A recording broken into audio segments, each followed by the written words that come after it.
What's funny is this is how I discovered it. Now, I had heard that there was discrepancies in the birth stories.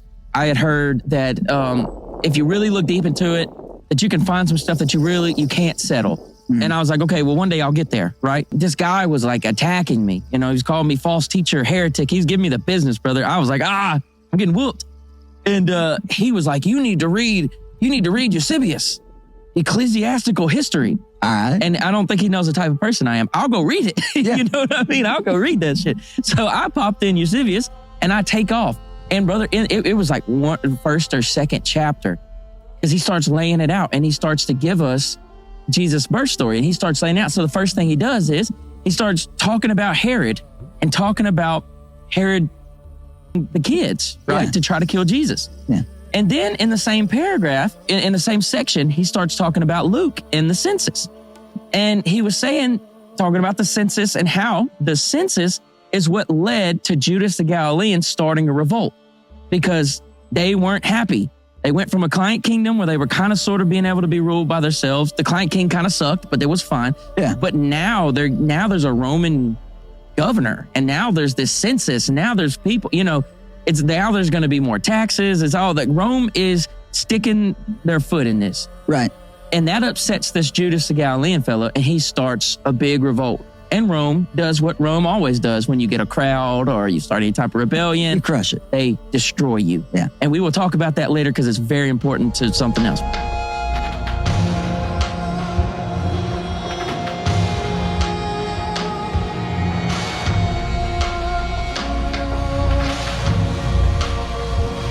What's going on? It's another episode of the Joe Till Podcast. Like always, I have another great guest. I got Brandon Cowan. What's going on, man? What is up, man? It is nice to be outdoors and a nice change of scenery here. Yeah, somebody just took a shot. Okay. Yeah, it is hunting season. Yeah, we're out here in the woods. We got us a fire. We're set up. It's like a campfire talk, bro. This is gonna Right. Be, I think this is a pretty cool idea.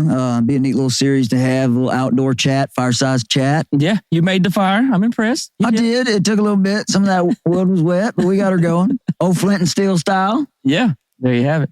No, we're having a good time. We're hanging out. Let's get into it, man. So this podcast is kind of taking a shift. I've kind of turned it towards religion, philosophy, the Bible. I'm really into the New Testament. You're my libertarian guy. Absolutely. So when I brought you in last time, we talked about the news and we talked about all that stuff.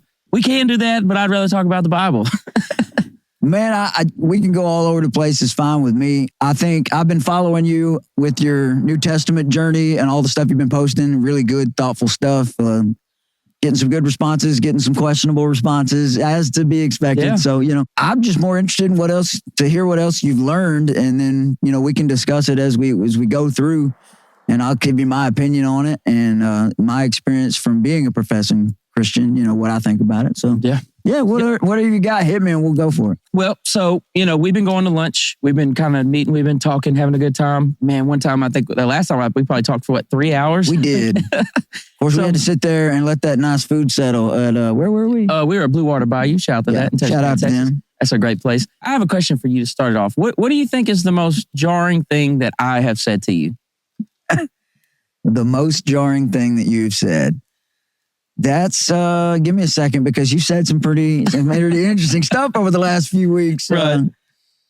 I guess it's just the inconsistencies in the story, versus Luke versus Mark. Mark being the first one written that we are most sure of anyway. Yeah. And then... you talking about the birth stories? Yeah. Okay, that's Matthew. Especially since we're getting close to Christmas. Yeah, Christmas. Yeah. So Christmas. I thought it was in both, Matthew. Well, and Mark has no story. Right. So Mark was written first and it has no birth story. Okay. And it was written around 80, 70. And then a lot of scholars tend to think that Luke and Matthew were written in the late 70s or early mid 80s. Okay. For some reason, they decided to put this story in about the birth, right?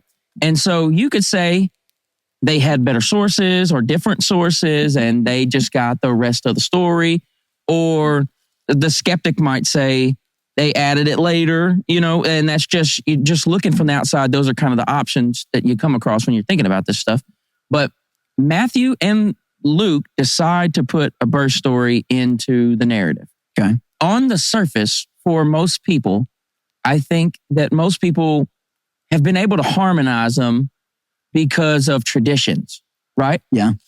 Things like nativity scenes, things like, we've all seen a nativity scene, right? We've seen a nativity scene with wise men. We've seen a nativity with wise men and shepherds and stuff like that. And that's like where we first start to see some kind of like, wait a minute, if you read Matthew and you read Luke, the wise men and the shepherds, they wouldn't have saw each other ever. Well, no. And that's the start of it. That's where that's what somewhere along the way, it all got compressed together into the one story that we know at Christmas. But really, I think that it's more of a period of like 2 or so years. I think because I don't think was it the wise men that brought the gifts didn't get there till he was like 2. Well, yeah, we're assuming because Matthew decides to involve King Herod in the story, right? Okay.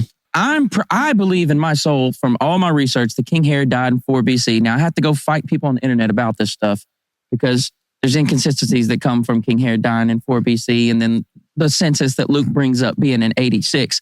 So, but Matthew adds Herod, right? And we know Herod dies at 4 BC. And the Greek words for child that we see mentioned in Matthew seem to be not an infant. So, okay. So that he's more than likely a toddler. So we're guessing like 2. Right. 2, 3, somewhere in there. So what that does, if Herod is actually alive, and Herod did die in 4 BC, and like I said, I've got Josephus to back me up, and I've got Roman records to back me up. I've got coins from when his son Archelaus took over. So if the Roman records and Josephus say it, and there's coins, and the timeline works out to where Archelaus then rules for 10 years, it feels pretty confident that we can put King Herod dying at around 4 BC, like really close to that. And that would put Jesus being born around 6 BC. Okay. And so then we got to deal with what Luke says. So then Luke says that Jesus was born during the census of Quirinius. The problem with that is that we have a Roman date for that. We have it from Josephus and we have it from Roman records when that census was. Because here's what happens. So you got to think. King Herod was a client king. Right. And so Rome was letting him be king. So they didn't have to intervene. They weren't a full province yet. And we're talking about Judea specifically. And the region, right? Yeah. Because Herod kind of ruled more than his sons because he splits it up into his sons. So King Herod then passes away and Judea goes specifically to his son. And now his son, Archelaus, is now going to be the client king. And he's going to do that for 10 years. Okay. Once his 10 years is up, because he's a terrible guy. He was super cruel, super harsh. The people did not like it. In fact, they were sending people to Rome. Yeah. And this would have been Augustus. They would have been sending people to the Emperor Augustus, Caesar Augustus, and complaining all the time. And after 10 years, they remove him. What happens when they remove it is they say, you know what? We don't need, they're tired of the stuff. Judea is not going to be a client king anymore, a client kingdom. Yeah.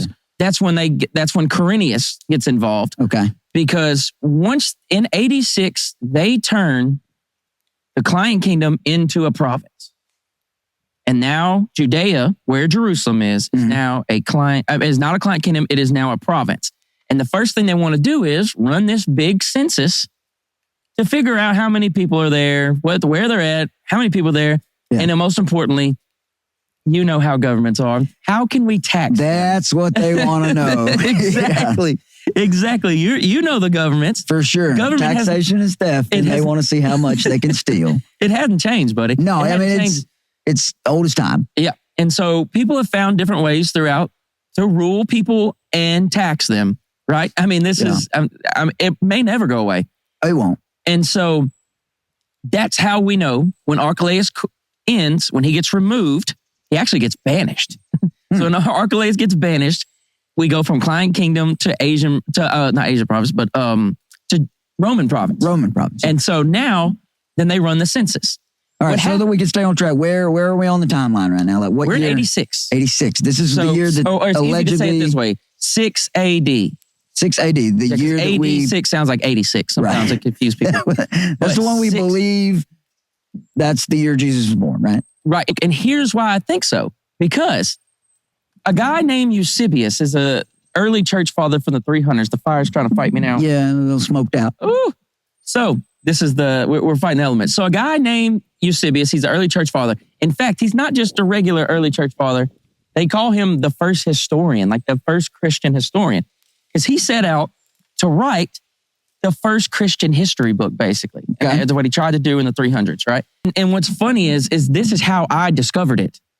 Now, I had heard that there was discrepancies in the birth stories. I had heard that if you really look deep into it, that you can find some stuff that you can't settle. Mm. And I was like, okay, well, one day I'll get there, right? So this guy was like attacking me. You know, he's calling me false teacher, heretic. He's giving me the business, brother. I was like, I'm getting whooped.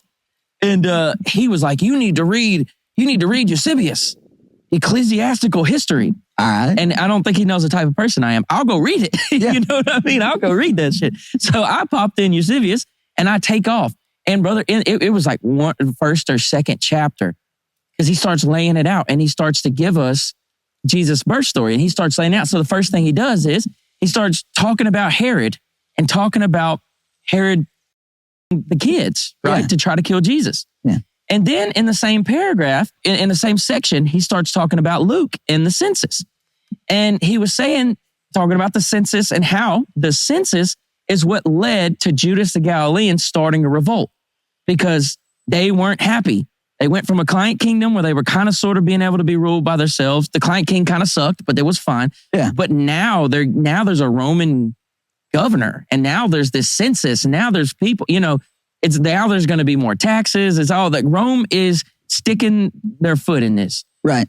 And that upsets this Judas the Galilean fellow and he starts a big revolt. And Rome does what Rome always does when you get a crowd or you start any type of rebellion. You crush it. They destroy you. Yeah. And we will talk about that later because it's very important to something else. But okay. So Rome crushes Judas the Galilean. Would you want to guess what year Judas the Galilean is? And that one's stuck in stone as long as Josephus is correct. I mean, it's got to be right around the same time. So it's 6 AD. Yeah. So what Eusebius accidentally does is tell me that he thinks Jesus is born before 4 BC. And he accidentally told me that he took Luke at face value and that he took that specific census as to be the one from Quirinius because Luke says Quirinius. Mm.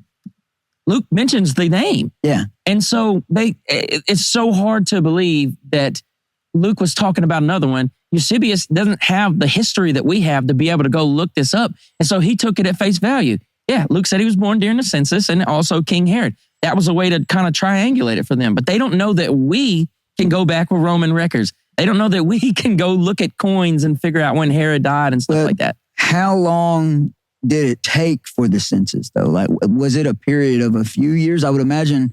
Yeah, but that makes it worse. It took a lot longer back then. That makes it worse. How does that make it worse? Because the census is the later date. So if the census takes longer, if it starts in 86 for sure. Okay, I see what you're saying.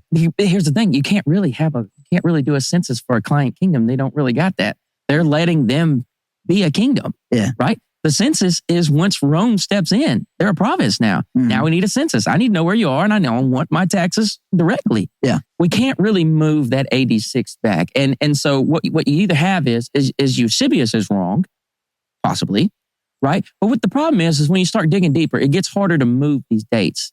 And so all the ways to try to wiggle out of this, and you got to believe it's been 2,000 years, people have been thinking of ways to try to get out of this, right? Oh, sure. It's not like we're taking some new, concept or anything. This stuff's been argued for Yeah, this is not a new discovery, but it was new to me. And it blew my mind. And I haven't seen a way to get rid of it.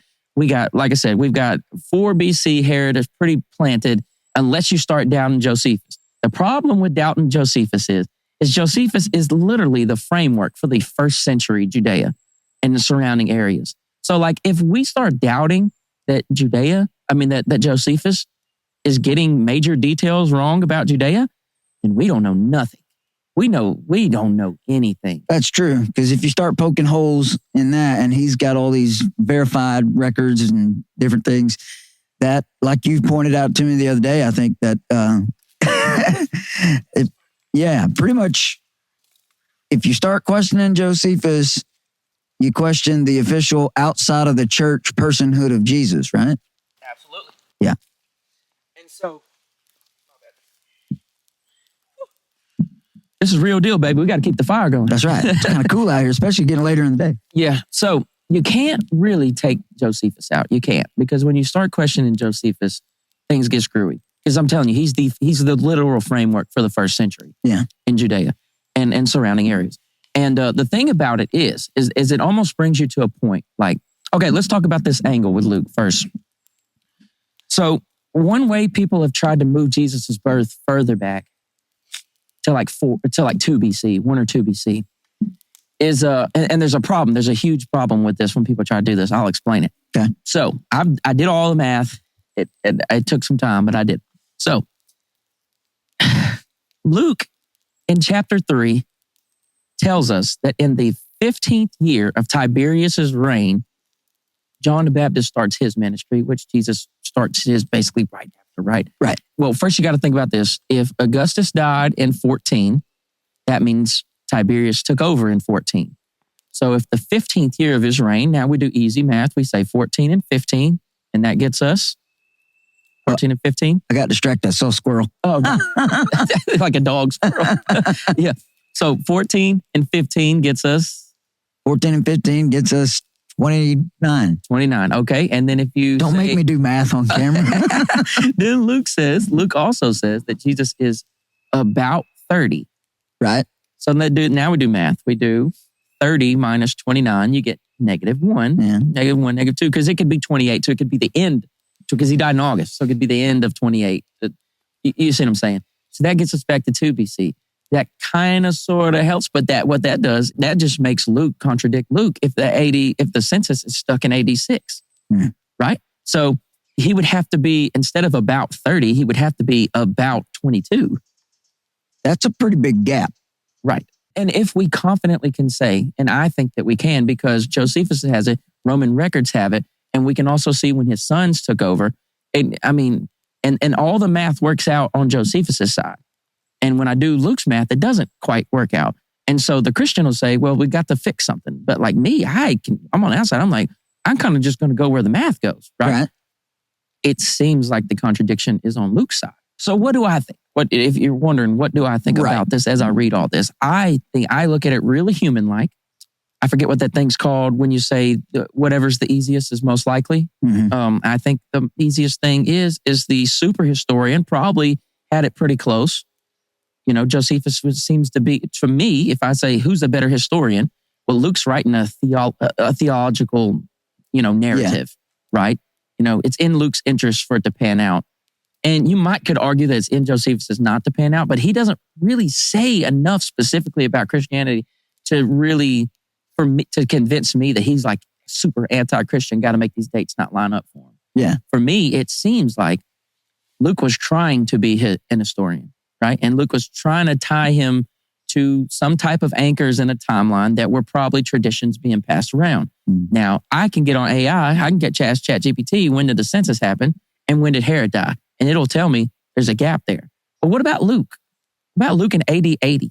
When he's just, he's gathered, he's talking to eyewitnesses, he's gathered, we're after the birth, we're 80 years away. We're 70 to 80 years after at this point. Like maybe people are telling him, hey, it was this and it was this. And he was like, okay, yeah, sure. I don't think Luke and Matthew saw each other's work, that's just my opinion. I think they both saw Mark, but I don't think they saw each other's work. Right. I don't think so either. I'm guessing that there's just the human element to it, that this has been decades since the actual events transpired. He's trying to remember all of this stuff correctly. And also, like we talked about the other day, in the very first lines in Luke, it points out that there's been several narratives going around. I'm going to set the record straight, basically is what it says, paraphrasing strongly there. So it's possible that as he recollects all of this and puts it down, that he doesn't get every detail 100% to the point. I mean, he gets close enough that it still makes sense based on the timeline of the outside sources that we know, that it's not just an egregious error, but it doesn't exactly match the outside sources. So, right. So if he's writing to this guy, Theophilus, so like we talked about at the beginning, he seems to make, y'all can go read the beginning of Luke, the intro, it's super cool. Luke mentions that he knows there's other narratives. Other people are out there compiling, he says, many narratives. He's seen them. Yeah. And he seems to say that he's going to compile a better one. And he's writing to this Theophilus guy. We don't know who Theophilus is. Theophilus, I think, can be translated to God's friend, which is, cool. That's cool. But that doesn't help me. I don't know who that is. And there's no other record. We don't know who this guy is or what he's about. Right. So, Luke could be writing the best record he thinks he can to get to this Theophilus guy. Yeah. But like I said, Luke is not intending us to be here. He's not intending us to be out here in the woods by a fire 2,000 years later with ChatGPT and Google and Roman records and coins and archaeology and all the evidence. He was just a dude. It's possible he was tied to Paul. I question if Luke wrote it, but I won't get into that today. But I'm just saying, even if we take it as he is the one that wrote it, he's just a guy, man. He's trying his best. And, there's people have beliefs about the supernatural stuff that goes into it. And, maybe so. But for me, I don't guess this necessarily just proves it, because you can always just fall back on that God is strong enough to, even through the mistakes, to still get the message out. Right. And that's really how I feel about it, is that even though there may be some inconsistencies that we've pointed out here, I don't think it really undermines the authority of it overall, because it's close enough and it makes the most sense. And when you consider that the things we've already pointed out, that it's been several years, decades, he's trying to recollect all this. He wasn't a eyewitness, right? He wasn't firsthand. I don't think he could have been eyewitness. I think he was a traveling companion at some time of Paul. Yeah. Paul is questionably an eyewitness, because Paul's an eyewitness of this revelation he claimed. Mm-hmm. But Paul never saw Jesus. Do we know? He never saw Jesus when he was alive. I'm guessing Luke had some interactions with the firsthand eyewitnesses. Is that possibly? He said he interviewed people, but I'm going to assume that he interviewed. Well, I don't know. He doesn't say. That's the problem. I'm just saying. I'm trying to give the guy grace that there are so many ways. There ain't no answer to this for him to, of no fault of his own, to get some things out of order or not exact. Because when you're talking to different people, whether they were there or not, you're going to get different narratives. Just like anytime you talk to somebody about a situation today, or even when they're right there and they saw it, what one guy says is going to be a little bit different, but the main narrative is still going to be the same. I don't think I could quote the beginning of your sentence right there. Yeah. So trying to get all this written down exact based on all the information he's taken in from different people. And it's not like they had I don't know. I'm not that much of a historian, but I don't think they had the local library in that day where you could go back and, flip through the... Here's the thing too. They had already got pushed out of, nobody was, by the time Luke is written, Jews aren't really even in Jerusalem anymore. The temple's already destroyed, more than likely. That's debated, but most biblical scholars put Luke, Matthew, Mark, John, all that wrote after the temple was destroyed in AD 70. Mark is the one they want to argue about for the most, but I think we can confidently say Luke and Matthew, more than likely, and definitely John, are after. So, where you get this information from, you're kind of out in the diaspora. You're already out into Rome and in the surrounding areas, with the temple even being destroyed, like the hub, the main church from, that was set up that Jesus' brother ran, James, more than likely James running it. And you got to think it's been destroyed and they've been dispersed, and Rome is in charge of Jerusalem at this point. Right. And so his sources are just, the churches and the missionaries and maybe the apostles and this and that, maybe Paul. But, Paul's not an eyewitness to anything Jesus did during his lifetime. And if you look at the stuff he said, Paul didn't say very much about Jesus' actual life. If you look at all 13 of his letters, we can play pretend and pretend Paul 100% wrote that it came from them. There's 7 of them that people feel are undisputed. There's 6 of them that are disputed. We'll play along. We'll be friendly. We'll say they're all by Paul. Still, they say very little about his actual life.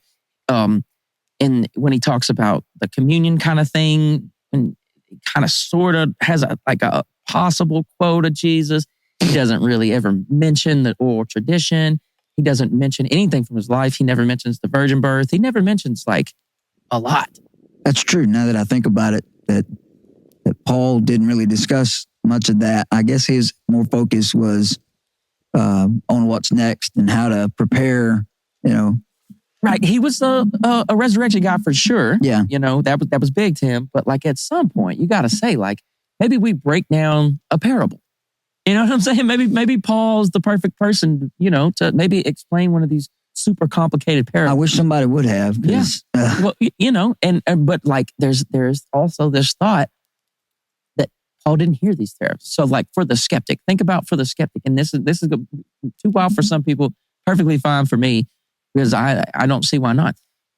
If the story developed over time, right? And, if Paul doesn't talk about very much of Jesus' life because the story hasn't developed yet, that's also on the table. For me, maybe not for you, and that's fine. Okay. But like, if the virgin birth took till AD 80 to be put on paper, like, maybe it happened, maybe it didn't. You know what I'm saying? And Paul, I get it. Paul's writing in the 50s. Paul don't say shit about it. So Paul doesn't say anything about it. So there's a chance, and I think that it's fair to say this, and I'm not saying this is right, and it's almost like one of those things like you can't necessarily prove it. You know what I'm saying? Yeah. But the evidence leaves you the opportunity to have the thought, right? That some of this stuff, they just came up with it, because for me, I tend to feel like Mark was the closest one. Okay. And Mark was written in AD 70. And I feel like Mark started at the, 83rd, Mark started at AD 70, but his story starts at, if Luke is, see, that's the thing. To figure out how old Jesus was when his ministry starts, we have to start trusting Luke's math. And the more I think about it, the less I trust Luke's math. You know what I'm saying? But we're going to assume that when he started, maybe Luke's math is right and Jesus is about 30 in AD 29. And that puts, it just depends. Because like I said, I guess it gives you a little wiggle room because you have to determine what about 30 means. Exactly. Because it could be, it could go less, it could go more. I just don't think about 30 is 22, to go back to the other argument. Right. I don't think you go from, he's about 30 and that means he's 22. I think that's too far. Yeah. But about 30 could mean 30, I don't know. 32, 29. How much of a grace period they gave in that day when they said things like that. I looked up the Greek word. It just means about. Yeah. And so. Well, let me ask you this. I know this is your show, but you're the one with all the information, so I'm going to interview you real quick. Oh, that's fine. Yeah, dude. You said that there's differences in the birth story between Matthew and Luke, right? Yeah. So, I guess what is the biggest inconsistency that you found, and what just there, the biggest inconsistency there is, I think it is just the dates. The dates. Yeah, I think that if Herod is alive and the census is happening, those are it's like a 10-year gap between those things. So Matthew doesn't say that, right? Matthew has nothing about a census. Matthew has that King Herod is alive. Okay. Luke says nothing about King Herod, but says there's a census. And Luke chooses, I see no evidence of an earlier census. I see no evidence of Herod dying later than 4 BC. And so I don't see how we move that, especially when we know exactly how long his son ruled. Yeah. And you connect the dots from Herod's death to, that's the thing, like if these were separate things, you could make them wiggle. But like Herod the Great dying sets his son to reign for 10 years, and that immediately leads into the census. It's because, these aren't separate events. These happen because of each other. Yeah. So you can't really get rid of them. And then Eusebius locked it in for me, the guy that talked about it 300 years later. He even then, he had no way to know. Like, he didn't know that he was messing up. He didn't know. Personally, I don't think he knew he was shining the light on a contradiction. I don't think he knew. No, it didn't occur to him, I don't think. Right. So like if nothing really matches between them, like I think in one, an angel speaks to Mary, and one, the angel speaks to Joseph. The genealogies between Matthew and Luke are different. Matthew has this whole thing where he goes 14, 14, 14. But when people study the genealogies, it doesn't seem like it can be that way. You know what I'm saying? Like there's people that were took out, you know, he made it 14, 14, 14. And that's fine because I think it shows that that's kind of what he was trying to do. You know what I'm saying? For Matthew. Looks like you're getting smoked out over there. Bro. I'm getting smoked. Sorry, get used to that where you're going. I'm just kidding. Oh, man. So I think that was a joke. Everybody has, you know, our whole lives. I think this is good to say. I think our whole lives, we've been told to read the Bible like one continuous, big, giant 66 book that is just one book. Right. And everyone is always harmonizing. Everyone's pulling from different deals. Everyone is like, if to say what I want to say or define what we want to say or what our church wants to say, we'll find the right verses. It's not hard. Like if I could create a religion tomorrow, right? That was based off the Bible. And we just got to really focus in and zero in. And we could make that Bible. That Bible has a lot of stuff in it. Oh, yeah. You could make that Bible say what you want that Bible to say. And people do that a lot. I think so. I really think call so. that cult.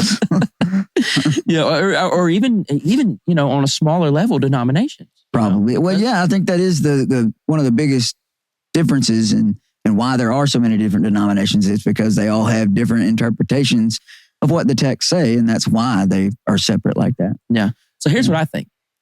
I think that when you start reading each book individually, you start to see, you're able to see what the author was trying to tell you. Yeah. Right? So if I read Matthew, Mark, Luke, and John, and I know that for how I believe about life, my whole entire worldview is based on them lining up. When I read Matthew and I see something confusing, I can just go to Luke or Matthew or Mark or John and try to find some way to make it all harmonized, right? But that might be taken away from what Matthew was trying to do. So like if I just read Matthew, I can get a feel for what Matthew was trying to tell us. Matthew had an agenda. Yeah. Right? He was writing to Jews, right? And he had an agenda with that. And so a more Jewish crowd. And so, and Luke had a more Greek crowd. And Mark was writing first. And John is probably, by the time he's writing, probably in the 90s, actually, maybe even 100. It's late. John's old at this point. I don't think John wrote John. That's another argument for another day. But we can get into Matthew here in a little bit because I'm confident Matthew didn't write that. And I can prove it, but that's fine. That's interesting. But so by the time John gets to writing, especially, I mean, he has an agenda, right? At this point, he needs Jesus to be super divine. He needs that, and he goes further. So look at this. Mark, there's no birth story, right? Okay. Matthew and Luke, there's a virgin birth story, a miracle birth story, right? John, it doesn't satisfy John. John says, we got to go back further. In the beginning was the Word, and the Word was with God. John goes back to the jump, brother. John goes back to the beginning of existence, right? So Mark, no birth story. Matthew and Luke, a miraculous birth story. John, super divine from the jump, before creation. You see how that might feel like progression? It does. It's, it's a little uncomfortable. It is. It's uncomfortable. And people don't understand. I think a lot of people misunderstand. And they misunderstand what I'm doing. Yeah. I don't think they understand how uncomfortable I feel when I say things like, maybe I don't believe this anymore. Yeah. They don't understand, bro. I was raised Christian. I was raised in a Christian household. I was a youth pastor. I was almost a pastor, like a legit pastor. And so like, I can get to a conclusion where I feel like, oh man, this makes a lot of sense. Like, I think I'm right about this. And when I say the conclusion out loud, it feels kind of yucky.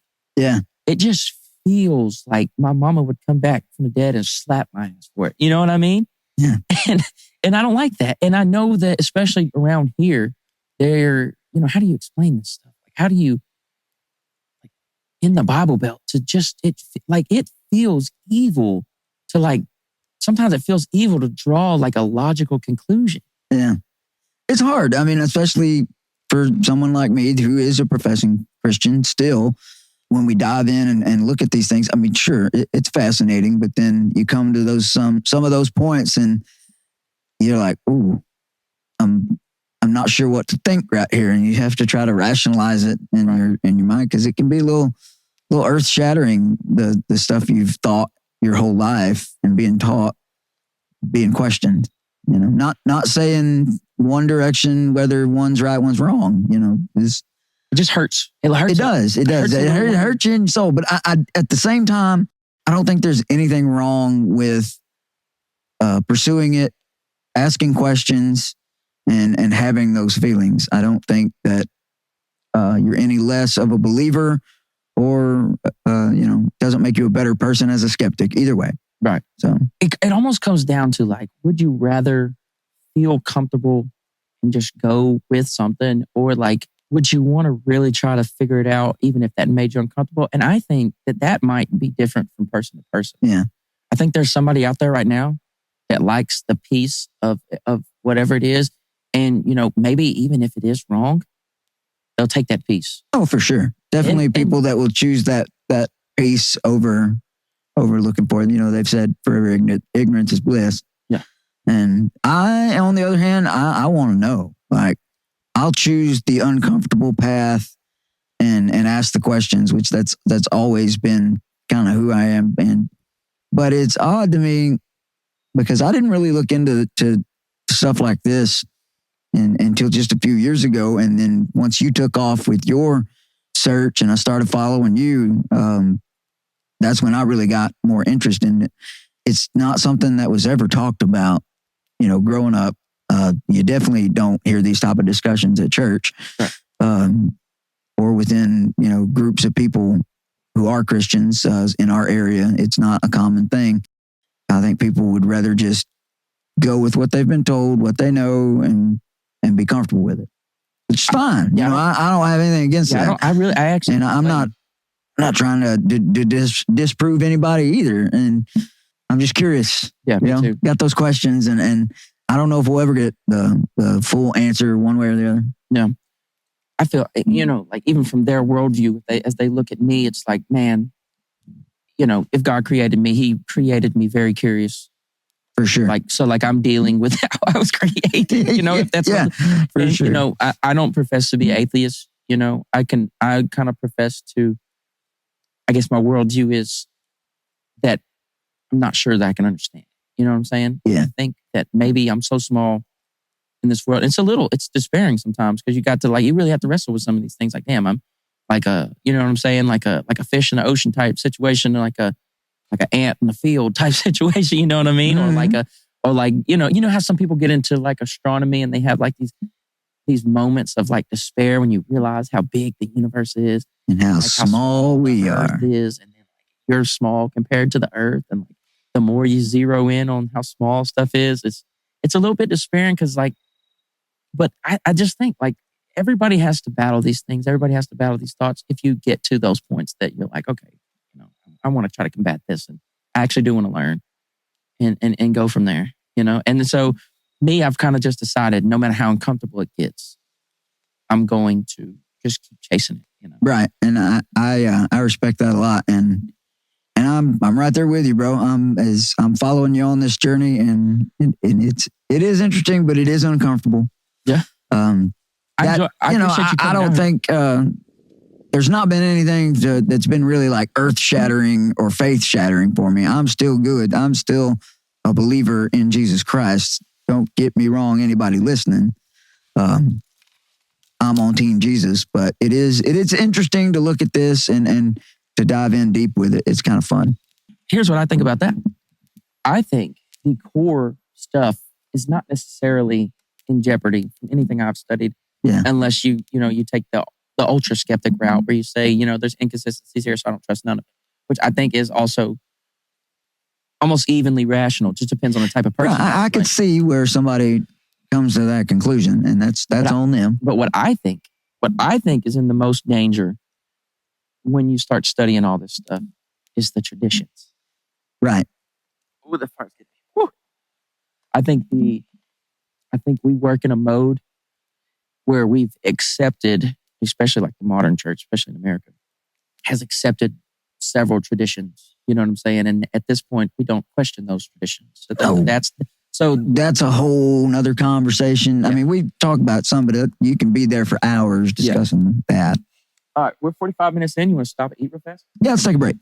All right, guys, we're back. We just went and ate some 237 Burger. That's a country store out here. Good burgers. Real good. Yeah, so we're out here. We're really doing it, man. I figured we'd take a less serious approach. I figured I'd tell you maybe a story or two of some cool things that kind of New Testament time things that happened, but these are not things that made it into the Bible for, whatever reason, not important enough or whatever. The first thing, there's a real cool story that I just learned out the other day. Have you ever heard of the Egyptian prophet? I have not.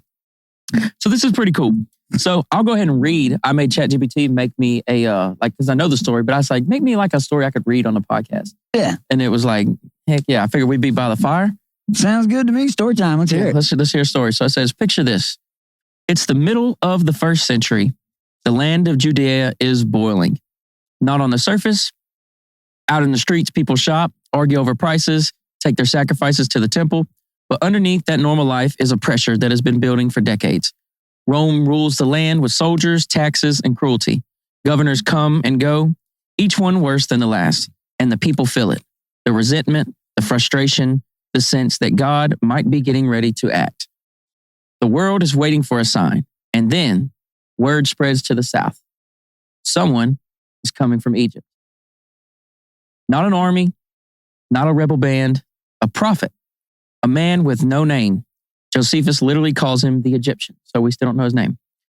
A mysterious figure preaching that God is about to do something unimaginable. People hear rumors. He speaks with power. He promises deliverance, and he claims God will give him a sign that will shake the city, literally. And the crowds start gathering. At first, it's small groups, young men, poor families, frustrated laborers, but then it grows. People leave their villages, abandon their jobs, follow this Egyptian prophet out into the countryside, searching for hope, for purpose, and for a miracle. By the time he reaches Jerusalem, he is not alone anymore. He's leading thousands. Some say it's 4,000. Josephus says it could have been 20 or 30,000. Imagine that, bro. That's a lot of people. That is a lot. Even if it's half that. Imagine standing in the city and seeing a massive wave of humanity following a single man who claims to speak for God. And this is in AD 50, by the way, in the mid-50s. Okay. This is around the same time Paul first starts writing. So he says, and here's the part that shakes the whole region. The Egyptian prophet leads them to the Mount of Olives. This isn't random geography. This is a mountain where the prophet said God would stand when he finally rescued his people. It faces Jerusalem. It faces the temple. It faces Roman stronghold. So it's like outside history for a second. There's the temple here on the outside edge of Jerusalem, and there's a ridge over on the side, like a big, like mountainous, like big hill. Ridge. Right. And so they're gathering in to where, you can see all these people from the city. And you know who's watching in the city, right? Mm-hmm. The Romans. So, and the Egyptian prophet stands there and gives people his promise. He says, follow me, and I will command the walls of Jerusalem to fall down at my words. Imagine hearing that. Imagine what that would do to people who felt crushed by Rome. Imagine standing on the Mount of Olives, watching the wind blow across the city walls, believing that any second God is about to tear the gates off of their hinges. It's electric. It's dangerous. It's exactly the kind of moment that makes empires nervous. And Rome knows it. Governor Felix, one of the most corrupt Roman governors Judea ever had, hears what's happening on the Mount of Olives, and he doesn't wait. He doesn't send spies. He doesn't negotiate. He doesn't let the movement breathe. He marshals his soldiers. Picture the clatter of armor, the dust rising, the Roman standards cutting through the crowd like a blood-red fire. This is not diplomacy. This is suppression. Felix sends cavalry, infantry, archers, and possibly auxiliary troops right up the mount. The crowd probably hears them before they see them, the metallic rhythm of Roman discipline marching up a hill that the people thought God was about to shake, and then chaos breaks. Rome hits the crowd with a terrifying force. People scatter. Josephus says many were killed, many were captured, and others hunted down. And the Egyptian prophet, the man at the center of it all, he escapes. He vanishes into the hills like a ghost. Rome never catches him. His movement collapses, but the legend of the Egyptian prophet lives on. So much so that years later in the book of Acts, a Roman commander looks Paul in the face and says, aren't you that Egyptian that led a revolt into the wilderness? There's our connection to the Bible. Huh. Paul got accused of being this guy that set up this big rebellion that got crushed out in the middle of the Mount of Olives. Even Rome couldn't forget him. But what does this story tell us? It tells us Judea was a powder keg. It tells us thousands of people were ready to follow anyone who promised God's intervention. It tells us Rome was terrified of apocalyptic prophets, terrified enough to send an army up that mountain. It tells us that the region Jesus lived in wasn't peaceful or tame. It was full of sign prophets, miracle claimers, would-be deliverers, and men preaching the end of the Roman rule. It tells us that Jesus wasn't the only one gathering huge crowds. He wasn't the only one people called a prophet, and he wasn't the only one Romans saw as a threat. So if you imagine Jesus walking into Jerusalem during Passover week, knowing that Rome had crushed men like this, Judas the Galilean, several others, suddenly the political tension of the Gospels feels more real. This isn't Sunday school. This story isn't a part of Sunday school, but it's a part of the world Jesus lived in, a world where prophets promised signs, governments cracked down fast, and thousands of desperate people were looking for God to act through somebody. The Egyptian prophet just wasn't the one, but his story shows how explosive that moment really was. That's pretty cool. So do we know any idea who that guy was? They never figured out. They don't know. He disappeared after the big breakup of his... Right. So obviously he's a terrible guy. He claimed a bunch of shit. He got crushed and then he escaped. But on another side of it, it's kind of cool though to get away with that. I know that's terrible to say. I mean, that's a hell of a damn switcheroo, you know. It's odd that he never resurfaced either. Like, probably scared, I guess. And you know, he could have went back down to Egypt, and we don't have near as much. You know, you might have to try to find him in some type of Egyptian history. He may have done something else, but not knowing his name. You would think that like he got away with that. He would come back and be like, "Ha, you didn't get me," and he'd try to start it again. Maybe so, or maybe he was scared. I don't know. Maybe, but I feel bad for the people though in that story. Yeah, you know, he convinced a bunch of people that are, you know, they needed hope. They were down bad, and you know, I think it does kind of let us know how how people felt about Jesus as well. Right. And, you know, even Judas the Galilean as well. These other stories where these people, you know, and we don't understand, I don't think, us as Americans, we don't really know what it's like me and you, we don't know what it's like to be conquered. Like, we don't know that. We don't have the slightest idea, but like maybe people in other countries could understand that story a little bit better. It definitely does make sense why, you know, Jesus's message resonated so well and caught such a big following so quickly. Because he was offering a completely different way than what they were living under. And it wasn't the violent and, you know, Rome-shattering Messiah they had expected. He came with a completely I would different argue message, that I think that they possibly wanted that more than what they got with Jesus. I think so. I think they wanted him to swoop in and like get rid of them. You know, and the thing about Israel and that whole area and those specific people throughout the ages is that, you know, this wasn't their first rodeo, you know? Right. They were conquered by the Assyrians. They were conquered by Babylon. They were, you know, they have the story in Egypt. And then there's Rome. It's just like these people just keep, you know what I'm saying? They just... Time and time again. Took. And that land has just been a war zone forever. And I just, you know, the big thing about Rome is the taxation, right? And it's just like today, me and you feel taxation a little bit more than probably we ever have. Yeah. Because it's harder on us now. We're finally feeling like some pressure a little bit from it. Like I know I feel the pressure of things being more expensive and things being more taxed and things like that. And well, definitely. I mean, there's nothing you can do that's not got a tax on it. Exactly. And so, you know, in that sense, I think we can put ourselves in their mindsets. And they, you know, they had a different belief. They had a more ancient belief that when things got bad, because of, you know, what they believed as history, God had not only stepped in before, but they felt like he would do it again. He would do it again, yeah. And so these are desperate people, right? And I think that also plays a part into like the Passover where Jesus walked in the last time, you know? Yeah. And we're talking off camera and, you know, it can go all different type of ways. But like my argument when I think about Judas the Galilean, the Egyptian prophet, Jesus, you know, it just seems like Rome specifically for sure not down with not down with any type of rebellion, and not only just rebellions, but also not down with any type of crowds, like anything. You know what I'm saying? So like Jesus, I think Pilate would have known that for the most part, Jesus had a peaceful ministry, right? Yeah. But like I think it was to him, he probably thought, I don't know about the rest of these folks. Yeah, maybe. You know what I mean? So what do you think when you hear that story? What does that make you think? Well, like I already said, it was obvious that it was a group of people that were just desperate for some kind of leadership that were going to bring them out of this horrible oppression they were under. And anybody that seemed to have that message, they were going to follow pretty quickly and easily. So, I don't know. But and thousands of them dying. That's so crazy.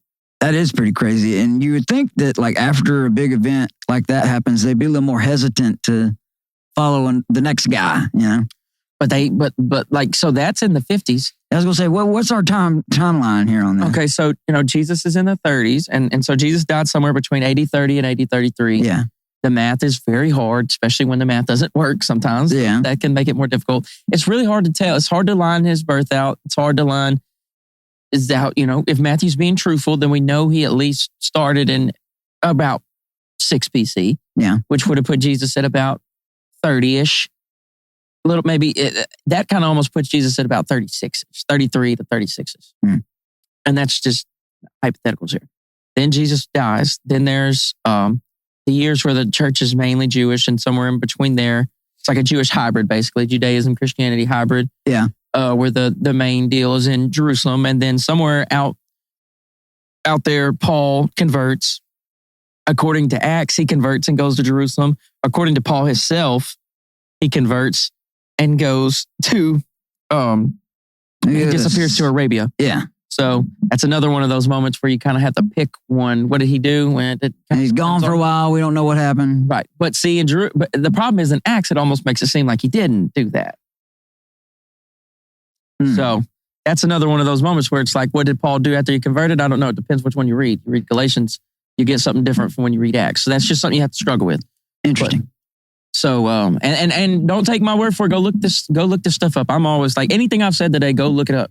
Go get sources. Do all the stuff, Right. I admit, I got to go do my homework on stuff. I'm behind on reading and if I'm wrong, you need to tell me. Somebody needs to really tell me. And that's why I'm reaching out to pastors right now. I'm ready to apologize, or not even just specifically pastors, but apologetic people, because I value that conversation. I hope that I can get some of them lined up, For sure. Yeah. I mean, I'm just interested to hear what you've learned on your course and then take from that, and learn on my own too. But it's been cool, and you've been hitting it pretty hard, man. Yeah, I appreciate it, dude. So we could talk about Judas the Galilean. So Judas Galilean is in the 6th century. Not the 6th century. What the heck? Whoops. He was in AD 6. He was a 1st century revolutionary. I just have kind of like a breakdown on him. A religious reformer, a political radical. The founder of the movement Josephus calls the 4th philosophy of Judaism. He emerges at a very specific moment in history, a moment that directly ties into Luke's census story. See? The historical trigger, the census of Quirinius in 6 AD. This is the entire backdrop of Judas's existence. What happens in 6 AD? Herod the Great's son, Archelaus, is deposed by Caesar Augustus. We talked about this already. Mm-hmm. Judea is annexed into the Roman province of Syria. Rome now owns Judea directly and can tax it. Quirinius is appointed to carry out a census for taxation. Judas the Galilean rises up in response. Doesn't like it. Does not like the taxes. And I believe his whole motto is just like, if we follow God, like he made it seem like it was against like Judaism completely to pay taxes to Rome. Right. Josephus gives a clear sequence here. This is not guesswork. Judas revolt happens only because of the AD census. This is one of the strongest fixed points in the entire 1st century timeline. What Judas actually taught, Josephus says Judas taught, God alone is the true ruler of Israel. Paying Roman taxes is submitting to a pagan overlord. Obedience to Rome is slavery. Freedom must be defended even unto death. Only God, not Caesar, has the right to rule Jewish people. I like this guy. Well, back in the day, you probably would have got what he got. You can just imagine where it goes. Judas wasn't just political, he was theological. This is why Josephus calls his movement the fourth philosophy alongside the Pharisees, Sadducees, and the Essenes. This is called the fourth philosophy. Judas creates something new, a fusion of political independence and religious purity. The revolt itself, according to Josephus, Judas and a Pharisee named Sadok stir up people. They preach resistance to the census. Thousands refuse registration. Tension escalates into open revolt. Rome responds swiftly. Many rebels are killed and captured. Judas's movement becomes the seed of later resistance. This revolt is the birth of the Zealot movement. That's important. The same ideology that starts the Jewish-Roman War in 66 AD. So that's the next big event. Judas is not a footnote. He is the ideological foundation of the entire rebellion against Rome. Why did Rome fear him? For Rome, Judas was a nightmare because taxes were the foundation of imperial control. That was the main, that's what they wanted, your money, right? Right. That's how empires thrive. Right. So the census was essential for taxation. They needed to know where everybody was and who was there and what they had so they could tax them for it. Resistance to the census is rebellion. His teaching spread like wildfire. His followers refused to acknowledge Caesar at all. Judas' ideology lived on long after his death. Judas introduced a mindset Rome could not stamp out. No Lord but God. This was political dynamite. Judas's legacy. Long after Judas died, Rome was still fighting his ideological offspring. Josephus says his sons continued revolts.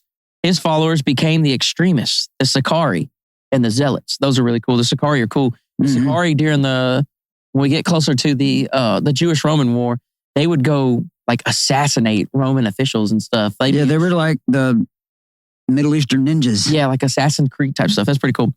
The ideology inflamed the population. It helped ignite the Great Revolt of 66 to 70 AD. It directly contributed to the destruction of the temple. So Judas is the spark that eventually burns down Jerusalem. Why Judas the Galilean matters so much for the New Testament. This is a part the Christians rarely hear. Luke ties Judas to the census, right? Yep. After him, Judas Galilean appeared in the days of the census and led a band in revolt. This is Luke writing again in Acts. Luke is the same author. It could be Luke, it could be somebody else, but it's the same dude that wrote Luke and Acts. So this is a direct mention. After him, Judas the Galilean appeared in the days of the census and led a band of people in revolt. So it's like this further solidifies the point. Luke is talking about this census. Yeah. He has to be. We can't move the census. We can't make a new census. I can't get down with that. No. This is just, I haven't actually read that part. That just got me, like right here live at 5. Damn, it's 4:40. I almost only have 5. This is exactly what Josephus says, but Luke also ties Jesus' birth to the census. And that's where the contradiction explodes. We've already been through that. So Judas the Galilean in one sentence. If you ever need a quick summary, ChatGPT tells me, which I've done a lot of, this isn't just tell me everything. This is a summary. So what I do, and this is how a lot of the way that I use AI when I study. First of all, I'll go get it to pull me up sources. I go find the sources. I read the sources. I ask it 30 questions. After I've asked it those 30 questions, I then tell it to make me something like this. You know what I mean? Yeah. And I trust that more than just telling it, tell me the story of this, No, you definitely want to go double check everything at other places. Definitely. So, the cinematic deal. Oh, dude. I didn't know it made a cinematic version. It made a cinematic version for me because I'd asked for one earlier. Oh, nice. You want to go through that? Or we already did it? What do you think? It don't matter. Check it out. Let's do it. Let's do it. So, picture Judea in the year 6 AD. Herod the Great is gone. His son Archelaus has failed. The streets feel uneasy, like the calm before a storm. Suddenly word spreads. Rome is taking over directly. Yep, my fault. Rome is taking over directly. No more puppet kings. No more pretending Judea is a semi-independent. It is now property of Caesar. With that shift comes something even more offensive, a census. Not a head count, a declaration of ownership. Every man, every field, every household counted for Roman taxation. In a small northern town, a fiery Galilean named Judas hears the news and refuses. He steps forward and shouts the words that would shape the next 70 years. No Lord but God. Crowds gather around him. Not the wealthy, not the elites, the common people, farmers, fishermen, day laborers, young men who've had enough of Roman soldiers marching their roads and taking their wages. Judas tells them the census is not a neutral act. It is a form of slavery. To participate is to bow to Caesar. And the people listen. As soon as the movement grows into an open revolt, torches flare in the night, tax offices burn. You like that one? Sounding good to me, brother. You probably getting stirred up over there. I'm like, man. Tax offices burn. Groups refuse to register. Some arm themselves and vow to fight rather than submit. Rome reacts exactly how Rome always reacts. They flood the region with soldiers. They crush the resistance, and Judas' movement is scattered. But they do not kill the idea. His son picks up the mantle. His followers form radical factions, and they cry, "No Lord but God." And that becomes the anthem of the zealots who would one day torch Jerusalem rather than surrender. That's a big part. Yeah. Once they're surrounded and things start to get real bad, there's factions fighting each other inside of Jerusalem as Rome. And that's also how it plays a part. Probably how they got defeated. Exactly. They didn't have a chance, but they were getting starved out too. And but they put up a really good fight, but it fell apart. Yeah. So Judas the Galilean didn't just start a revolt. He lit the fuse that eventually blew up the entire region. Whew. That's good stuff. I probably would have been right there alongside him and would have been a victim of Roman cruelty. Yeah.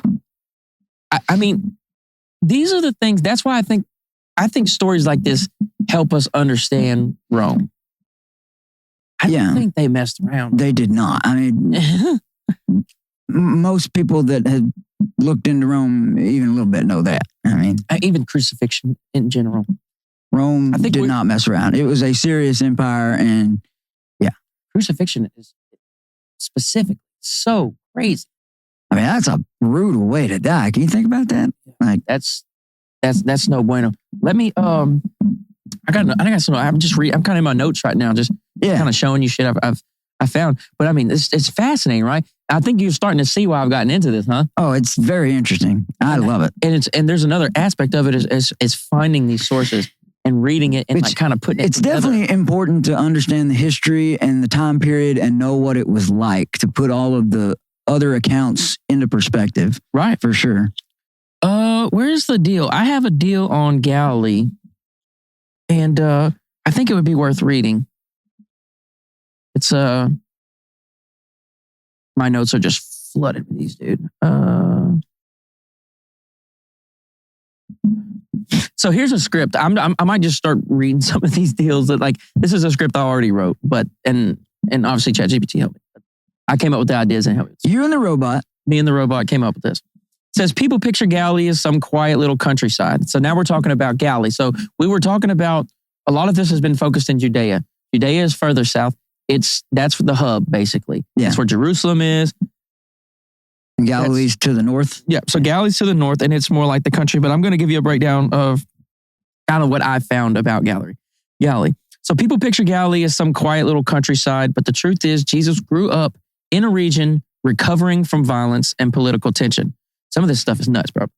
When Herod the Great died around 4 BC, everything blew open. His sons divided his kingdom, and Galilee fell under Herod Antipas. That's his other son. So Archelaus takes over Judea. His other son, Herod Antipas, takes over Galilee. So Herod the Great, I'm assuming, had everything. He dies. His kingdom breaks apart. And now his sons are the different client kings. Still under Rome. Yeah. Still puppet kings, basically. But they could handle Jewish affairs, sort of, as long as it didn't interact with what Rome wanted done.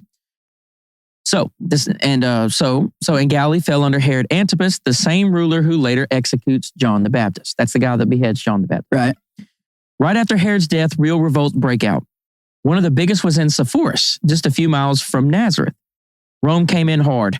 Varus, that's some type of military leader, legions burned Sepphoris and crucified thousands across the region as a warning. Can you imagine? I don't think they're just lined on the streets. They have to be crucified bodies. They have to be. To crucify 1,000 people in like a short period of time is absolutely nuts. That's crazy. But How terrifying would that be? Dude. And that's why that's why the history is starting to make me feel differently about things. And we could argue about that later, but I'm just saying, like, Rome's brutality is not to be questioned. Like, yeah, they're unmatched. I mean, unmatched. So so he burned them as across the region, thousands across the region as a warning. That's nuts. So it says, to be clear, Galilee wasn't an active battlefield for like decades at a time, but it was absolutely shaped by trauma. Under Antipas, Galilee becomes a mix of opportunity and pressure. Huge building projects in Sepphoris and later Tiberias meant jobs for craftsmen and labor. So they immediately rebuild the city that they burned down. Mhm. And so that's kind of like the opportunity part. It's like, okay, we'll give you jobs, right? Yeah. To rebuild the shit we burned down already. Sounds like government. Yeah. But you know what that means, right? But it also meant taxes, debt, and land being pulled into elite estates. So regular people losing their land so these rich people could move into this brand new city they just built and brand new areas they built. Me and you can say this over and over again. The tactics have not changed. No, it's the same. It's called eminent domain now. Yeah. A lot of families struggle to hold on to what they had. And Galilee wasn't, okay, so that's that section. The next section, this is kind of about the culture. And Galilee wasn't isolated at all. So this is something I thought. I thought Galilee was just straight Jewish, like countryside. Yeah. Absolutely not. That's the way they make it sound. No. It's set between Greek cities, Roman power, and major trade routes. It was Jewish, but surrounded by outside influence, diverse, tense, energetic, a place where new ideas could spread fast. So, Jesus doesn't grow up in a peaceful bubble. He grows up in a region rebuilding from violence, living under a client king, pressured by taxes, and surrounded by competing cultures and expectations. I like this line at the end. This was pretty cool. It says, Galilee wasn't quiet. It was primed for a movement. And that's exactly where everyone started. Interesting. What does that make you think? I don't know, because like you, I've always thought Galilee was just like the quiet countryside and kind of like, you know, the way they were like, oh, he's from Galilee. Like, it'd be like, oh, he's from Alabama. He must be backwards or something. Yeah. So, I mean, it would be like he's from Alabama, except that there's a capital in Alabama with tons of people. And also if Alabama had a period of time where a guy crucified thousands of people. Yikes. Assuming. What an area. Yeah, exactly. Man. Like, and I laugh just because it's like unfathomable, not like laughing like, haha, the dead people. Right. Crazy. No. Just So like, could you imagine having to live through that? And I don't know. I would probably have to get in line at that point. you have to do something. And I think, and that's why I think it almost makes some of these other leaders, like I'm all for Jesus, a peaceful deal. I think me personally, like I said, like we were talking earlier. Yeah. Off camera. Me personally, I think Rome just crushed Jesus just for the sake of it. You know what I'm saying? Just for the crowds, you know, and the Bible tells a different story, and we can talk about that. How I don't necessarily, to me, it's similar to.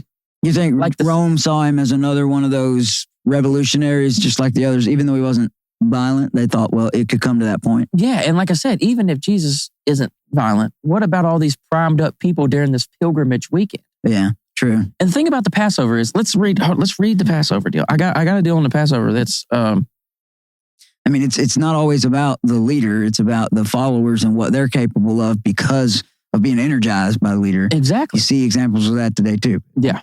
So let's talk about Passover. This will help us kind of zero in on even more of the story. So everyone knows the story of Jesus at Passover, but almost no one knows the world he was walking into. Let me try my best to give you a version that doesn't necessarily get put on the scripture pages. So context. Passover wasn't just a holiday. It was a pressure cooker, a festival celebrating freedom from a tyrant while being ruled by a new one. Whew, that's a hard line right there. Yeah. They're in there celebrating Exodus while being ruled by another tyrant. And so Jerusalem would explode from about 50,000 people to hundreds of thousands of people. So it's a pilgrimage festival. They come in and everyone's going to come make their sacrifices.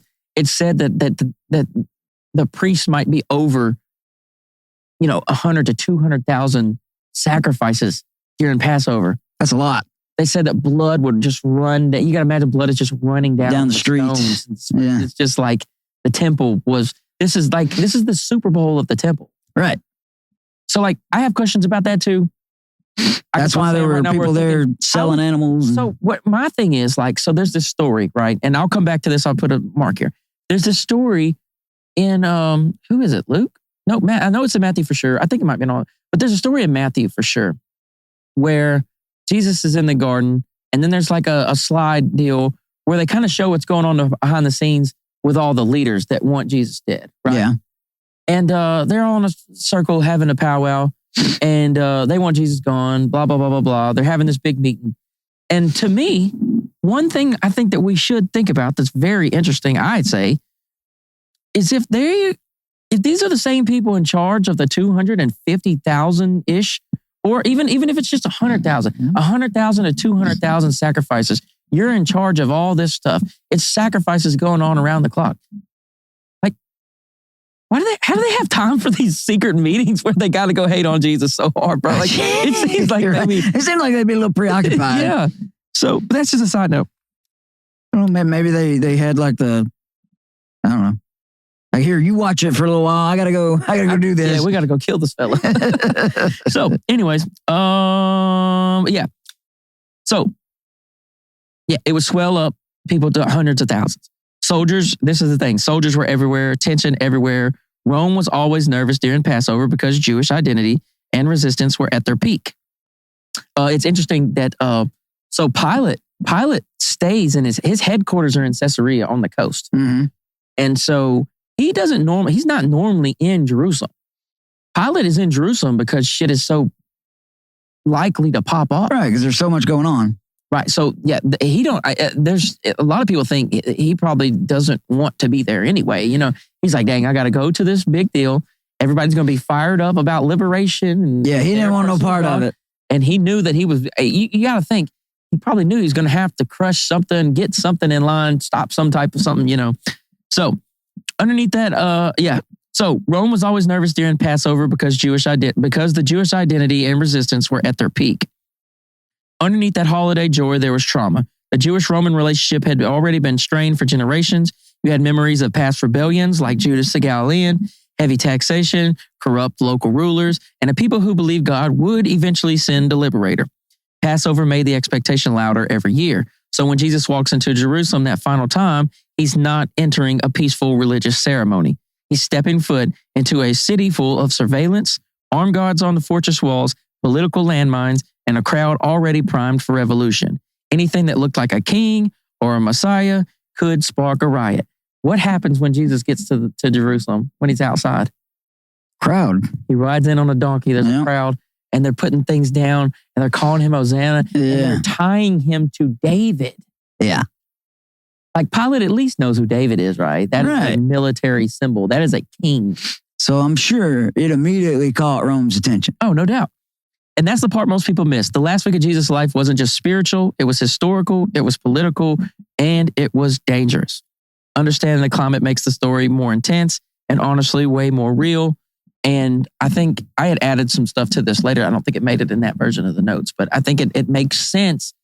Jesus being a peaceful guy, still Rome having no problem getting rid of him. Right. Because they didn't care if he was peaceful. And so, you know, I question things, right? And so like we think about Matthew, and I've really thought about Matthew and the eyewitness stuff. Like, what about the stories that Matthew couldn't have been an eyewitness? Like, Matthew couldn't have been an eyewitness. Let's say we're talking about the disciple Matthew, if he really wrote the Gospel of Matthew, which this is a hell of a thing to get into as later here. But if you're having fun, I'm having fun. I'm having fun. And it's disputed whether or not Matthew was the guy that wrote Matthew. 100% disputed. Yeah. I would say he didn't write it. And I would say we can confidently say that.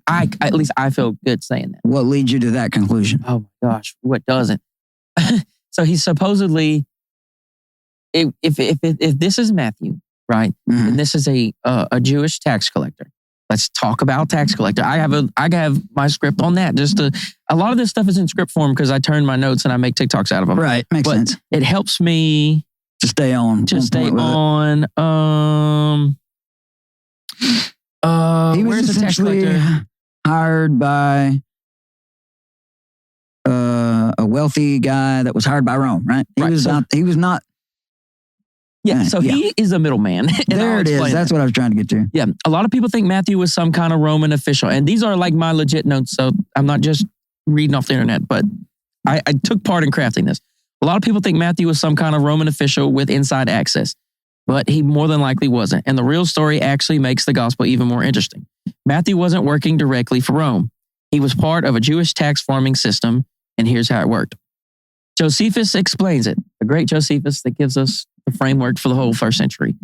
Wealthy Jewish elites would buy tax contracts from Rome, then hired local subcontractors to sit at booths and collect tolls and customs. That's Matthew, a local toll collector, a local tax collector, not a Roman bureaucrat. Cicero talks about the same system. Strabo talks about the same system. Archaeology gives us the actual tax receipts. There's tax receipts that prove this, all showing locals, not Romans, collecting the money. And here's why people hated tax collectors so much. Because the middleman profited. Hell yeah, we hate you. You're one of us and you're profiting off of these taxes when they're already taxed to death. Right. They were charging more than necessary to make their own money. Right. Yeah. It's almost like H&R Block. Yeah. Right. You're already getting overtaxed, but pay them to do your taxes. Let's pay somebody to figure out how much I got to pay somebody. It's the worst. Yeah. Damn. And here's why people, these guys overcharged their own people and skimmed money off the top. This feels like a mob move, something like mobs would do. And that's crazy. Again, tactics have not changed. They haven't changed. And he was unpopular in his own community. So Matthew wasn't a Roman elite. He was more than likely very unpopular with his own community. Not exactly a guy attending a secret political meeting. The reason why this is so important, but I'll get there. In the Greek, he is called a telones. That means toll collector. That's the Greek for him. Yeah. So not a Roman official, not military, not government. And he quit that job the day he followed Jesus.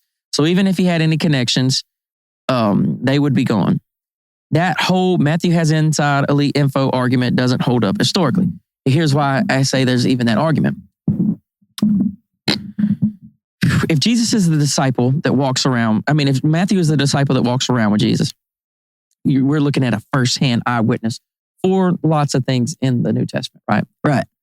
In Matthew specifically. But the book of Matthew never says it was wrote by Matthew. It never says I, Matthew. It's what we would call anonymous. And it doesn't add anything specific about Matthew. He doesn't add anything about himself if it's him. He's a tax collector, just like in Mark. And I think we can confidently say that Matthew used Mark. There's about 80% of Mark in Matthew. That's a lot. Yeah. And there are that's not like 80% word for word, but that's the number they come up with when it comes to structure, right? Series of events and large blocks of word for word Greek. Not 80% of word for word Greeks, but big, large chunks, plus the structure, plus all the things. Right. And so biblical scholars come up with about 80% of Mark is in Matthew. If you want to argue that, you have to go to someone higher than me on the ladder of things.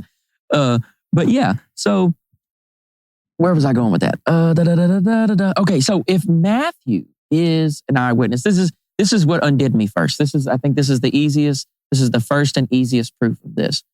If Matthew walked around with Jesus, why does he need to copy or so heavily take from Mark, who we know, if you believe Mark is who they say Mark is, would just have some testimony from like Peter, but not eyewitness. So why would an eyewitness that would have been in the room need somebody that wasn't in the room to tell them what happened or to use for their story? Why don't you tell the story since you were standing there?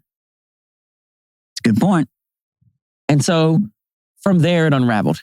And as I looked into it more, so I say, well, damn, like, why? Why do people think this?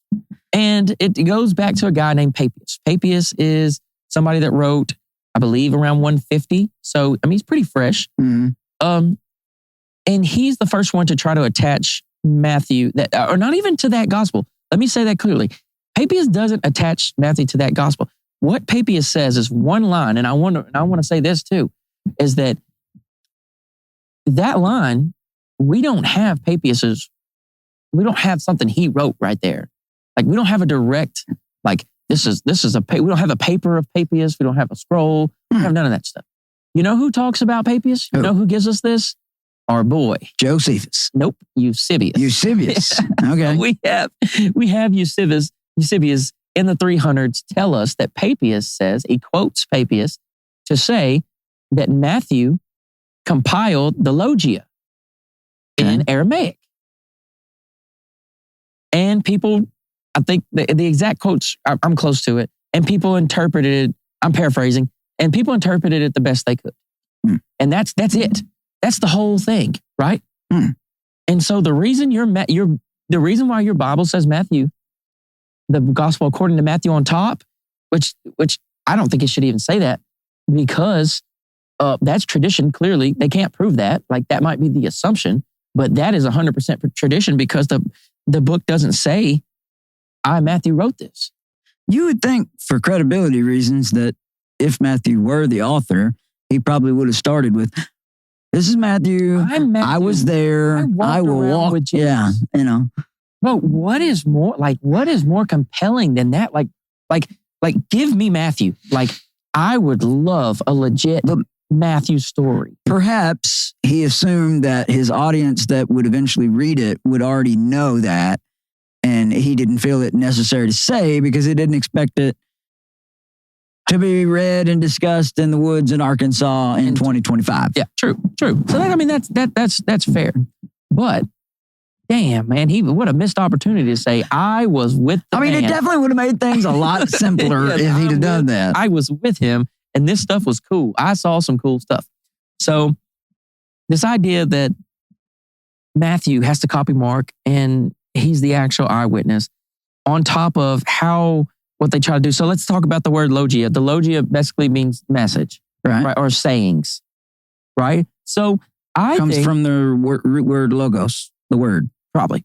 So what that means to me is, and what a lot of people think, a lot of scholars think, is that there probably was a list of sayings in Aramaic that Matthew probably wrote down. The problem is trying to get from that list of sayings to this gigantic Greek narrative that we now know as Matthew. In the best, in some of the most polished Koine Greek, you got to think he's a tax collector, and we already figured out that he's not Roman. Like that's what I'm saying. They try to use him being a tax collector to try to get him to do different things that he couldn't have done. Right? Just because you collect taxes and you're the middleman, that doesn't mean you know top of the line Greek.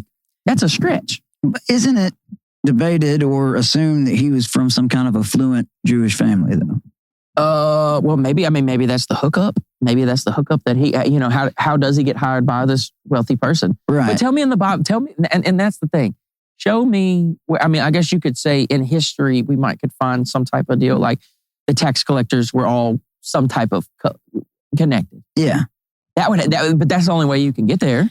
You would think that they would have some kind of connections. That's how they got the job. That's how they were trusted to do that and scam. The middleman, though, but do we think the middleman really could do it?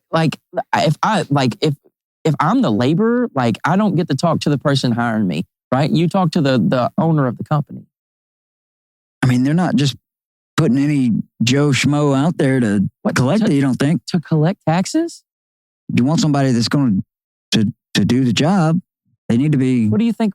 I know, but what do you think qualifies for collecting taxes? What do you think the requirements mean? For me, I think it needs to be somebody that might whoop your ass if you don't give the taxes. Yeah. I'm not seeing any type some dog the bounty hunter looking dude. Yeah, that's what I'm saying. I'm not seeing the need for a guy that sits at a toll booth or that collects taxes from people to be some type of bilingual dude that's true. You don't have to have some super smart guy and well connected to do that. I guess you're right. I don't. I don't. Because he's not the one really enforcing it either. He's just I'm at the booth. Give me the money. If you don't, I'll report you. And the muscle will come after you. Right.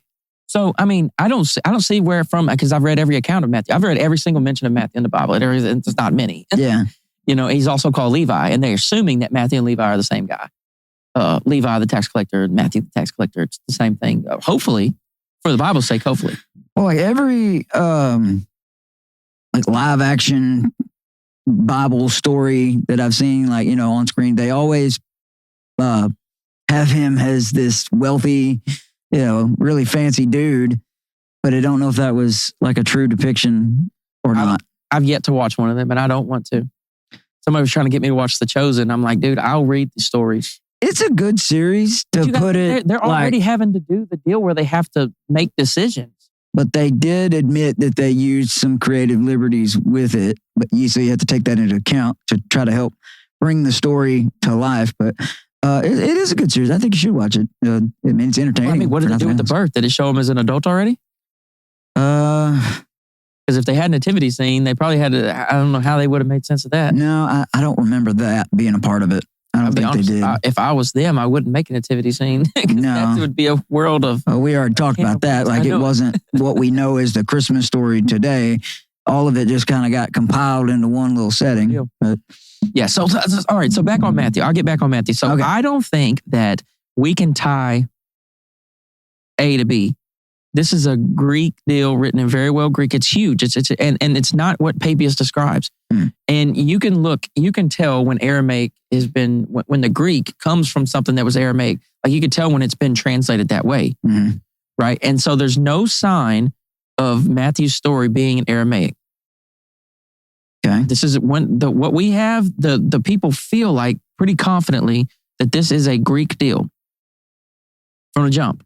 Mm-hmm. And so it's not what Papias is describing. So either Papias is wrong, or he's halfway describing it right, or he's describing something else. I think it's fair to say that Matthew might have had some sayings. And that we don't have those sayings, but those sayings, Matthew had some sayings in Aramaic. Yeah. Like the disciple Matthew. And that's cool. And so you think maybe somebody read those sayings and then anonymously wrote Matthew? I think there's no connection at all. Oh, okay. I think somebody made a leap, probably Papias made a leap and said, we'll say this one's from Matthew. Because you got to think they're trying desperately. Because people don't understand how in flux all this stuff was. Yeah. What book was accepted? What books weren't accepted? There's so many books that almost made it in the Bible. There's so many books that barely made it into the Bible. Yeah. Revelation, Jude, 2 Peter, 2nd, 3rd John. All these deals are highly, highly debated. You know what I'm saying? And so all this stuff is in flux. So you got... these early church fathers, they're trying to decide what to keep, and they're trying to attribute stuff to this. Like none of the answers for Matthew suit me. You know what I'm saying? I haven't seen nothing. So like if Matthew's an actual eyewitness, hey, there's even things that he couldn't even write about. Like these secret meetings, like the secret meeting of Herod the Great. Yeah. How could he be? He couldn't. How could he have a source there? He probably couldn't. He couldn't. He wasn't alive. He wouldn't have that access. He wasn't even alive. Exactly. And so some people like to get a little wild about what Matthew possibly was capable of. And so that's how they feel like they can get the insider information from maybe like when they're planning to kill Jesus. Yeah. But I don't think so. For me, I think that's a huge stretch from what we know in history. So I think the Matthew thing really unravels, and it doesn't make sense that he wrote it. This guy's clearly Aramaic. I mean, clearly Jewish, probably spoke Aramaic, maybe spoke a little bit of Greek, but like polished Greek, like koine, like good Greek. Right. And then to write this crazy big narrative. Matthew's huge. Matthew's way bigger than Mark. You know what I'm saying? And I don't know. So like if Mark was first, and I think Mark is possibly more accurate, and Matthew, whoever wrote Matthew, looked at it and said, either I've got more sources or I'll throw in some new shit. We'll make a remix. So Matthew is like Mark. It's an expansion of Mark. Yeah, and Luke is the same thing. And that's why it's interesting when Matthew and Luke don't line up, because it's almost like you have a song and you get somebody on the remix. Yeah. And then you say, you know what this needs? Another remix. And then you have the remix. And so that's when we get to Luke and Matthew are expanding off Mark. So we think it goes Mark, Matthew, Luke, John? I think so. But I don't think Matthew and Luke saw each other's stuff. And I don't, and bro, if John saw any of their stuff, he just deliberately chose to go like a different direction. Get rowdy, brother. He just immediately chose to say, hey, I don't give a damn what these boys got going on, brother. I got my own story to tell. Yeah. This is the way I see things. So yeah, his is like way more like cosmic. It's huge. It's these big ideas. Jesus is 100%. And that's what a lot of people don't understand that. They don't understand that Jesus and Mark and Jesus and John are so different. They're so different. But I'm telling you, the only way to get there, the only way to get to this point is to stop reading Mark and John like they're one thing. You got to read Mark and figure out what is Mark trying to accomplish here. Mark, the human Mark, what was he trying to accomplish? And then you go read John separately. You say, what was John trying to accomplish? And then you might put them together and you say, where do they agree? Cool. And then you say, where do they possibly disagree? Oh shit. Like maybe not. Maybe like, okay, so in Mark, we have like what they call maybe the secret of Jesus, right? That sounds cool. Where if you read Mark, Jesus will heal somebody. And you know what I tell him? It's almost his catchphrase in Mark. He'd be like, don't tell nobody. Yeah, don't go spreading this. Yeah, don't tell nobody. He was still getting a crowd. In John, he'll just, the same Jesus in the same time period, supposedly, walks around and is just like these big, long sentences. You know, I am this and I am that. Before Abraham, I am. These things, like there's clearly like Jesus is presenting himself as some type of divine. John's agenda is clearly to establish the divinity of Jesus. I think that's fair.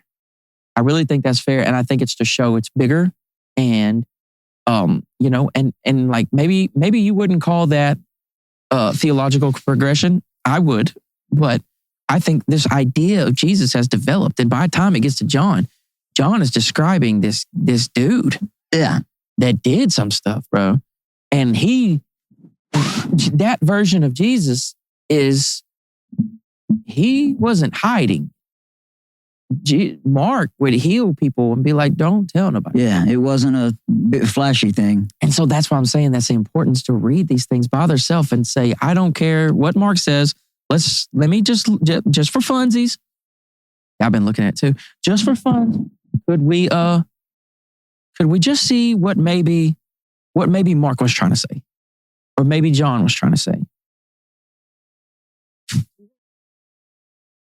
Gospel accounts has a different agenda. Yeah, so you're not by the mic. I'll say it again. So you asked me, do you think each one of the gospel accounts has an agenda? I would say yes, 100%. I would say at least 90. I'm 98% sure. Getting a little chilly out here, y'all. We're getting into it. We're just about done. We got to be about done. But I hope y'all are enjoying this. Just good old fire talk. Sitting around. This is fun. I mean, I could do this.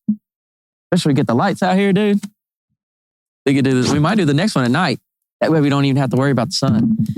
Yeah, I think so. This is a lot of fun, and I'd like for us to get a couple more people around the fire and make this a regular thing. Some fireside chats. It'd be fun. Good content. I'm with it. And I mean, I'm just enjoying us sitting here having this conversation, and it's a bonus that we were recording it so that somebody else can hear it and we can revisit it. So yeah, I appreciate it. I think we should end here shortly. Yeah, for sure. I'll end on this.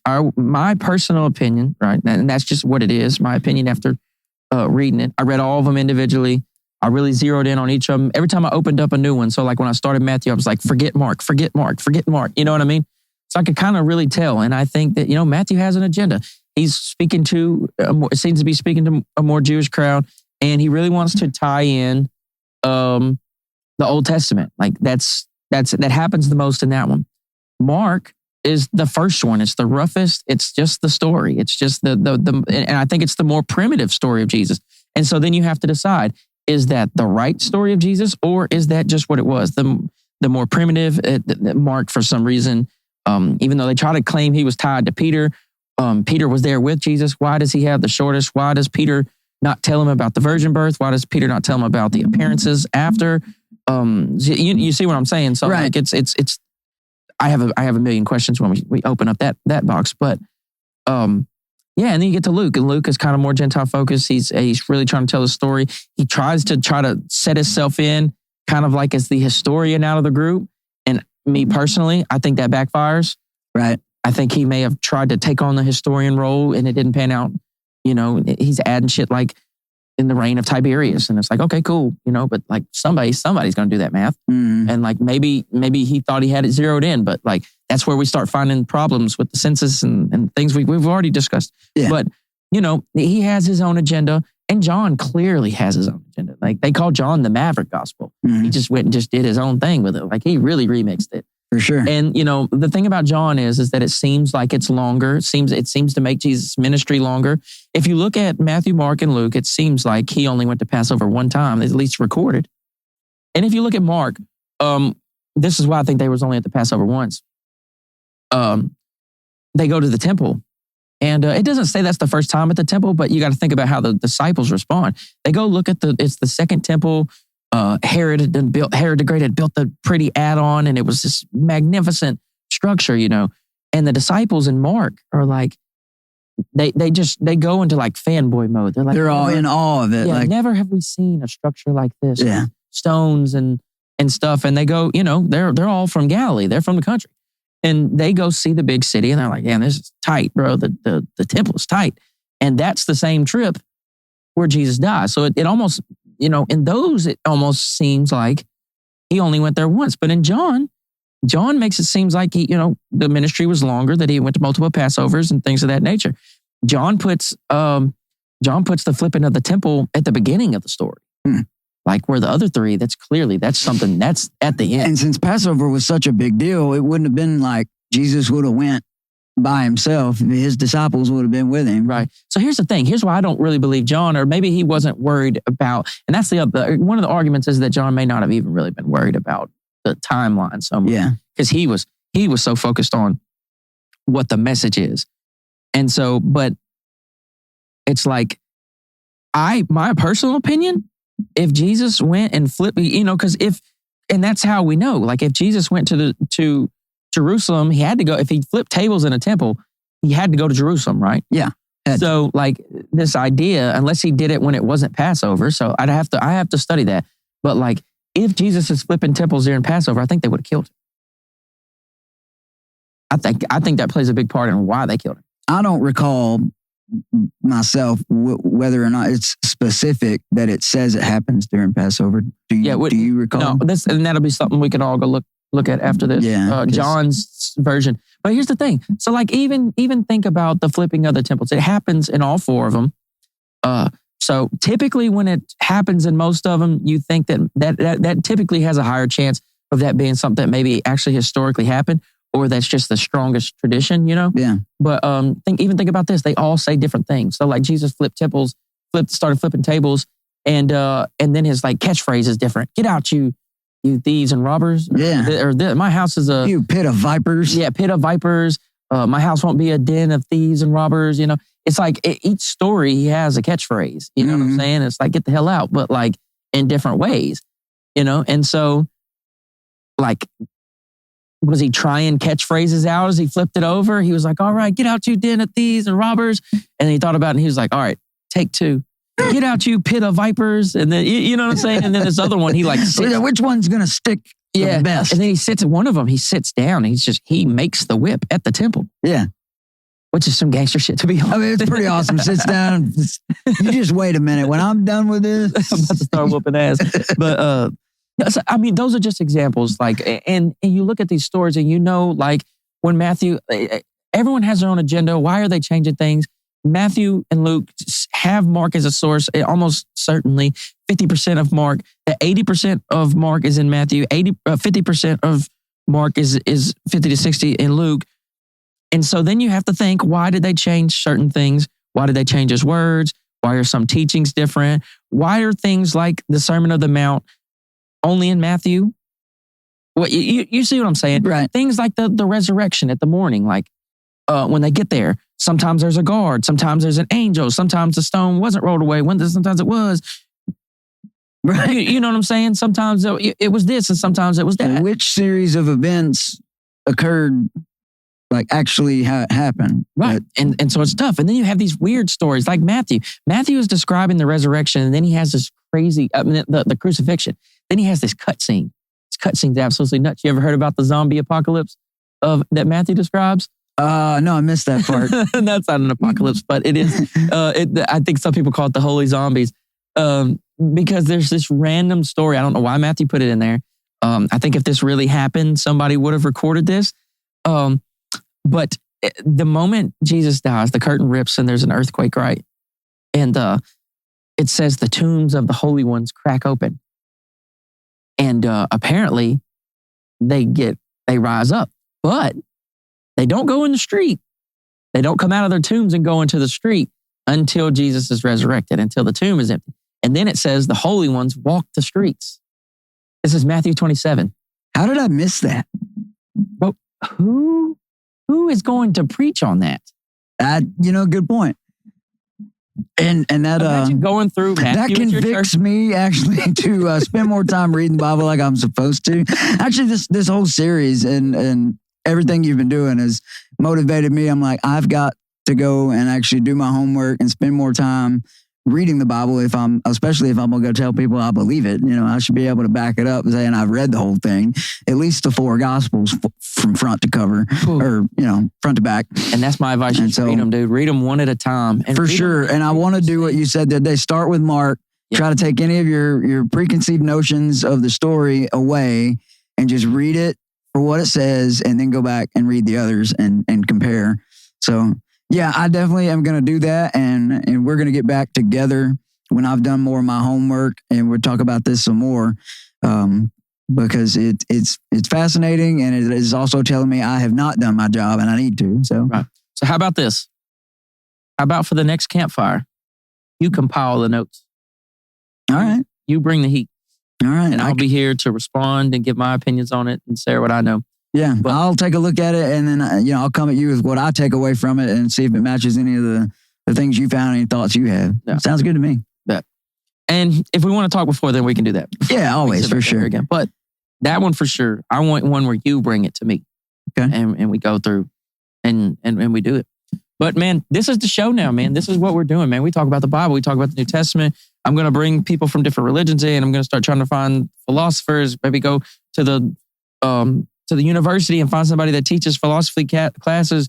I'm just trying to figure out, how the world works, how people think, how people's brains work, understand faith and religion and doubt and skepticism and belief and non-belief and all the things, because it's all this stuff is crazy interesting. It's some people think about these things a lot and some people don't think about these things at all. Some people live a very surface level, like, what are we doing today? What are we eating? And some people that are more reflective and, they sit around and they think about shit like this. Yeah. Why do I think like this? Why do I feel like this? Why is it this and that? And I tend to be that type of person.